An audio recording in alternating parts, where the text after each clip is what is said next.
Goeiemôre my broer en suster, wees gegroet in die wonderlike naam van Jesus op hierdie geseënde Woensdagoggend en dankie dat ek die voorreg het om saam met julle hierdie dag kan begin met 'n gebed.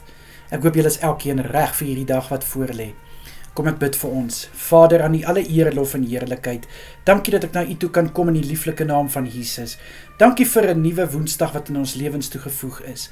Dankie Vader vir alles wat voorlê en vir alles wat ons kan doen. Here, ek bid in Jesus naam om elke boetie en sissa van my te vul met krag vir dit wat voorlê vandag. Ek bid dat hulle gevul sal wees met wysheid, Vader, en besluite en keuses wat moet gemaak word. Here, mag U goedheid en guns sigbaar wees in elkeen se lewe.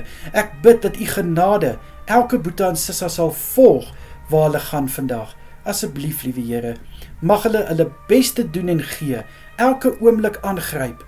En liewe Here, ek bid dat alles wat ons gaan doen en sê, mag het U naam kan verheerlik. In Jesus naam, Here, ek vra ook dat U asseblief elkeen sal beskerm deur hierdie dag en vir elkeen sal veilig hou, waar hulle ook al gaan en wat hulle ook al gaan doen. In die kosbare naam van Jesus is dit my gebed. Amen en amen. Julle moet 'n baie lekker dag verder hê. Kyk mooi na julleself, wees geseënd, tot vanaand toe. Totsiens julle.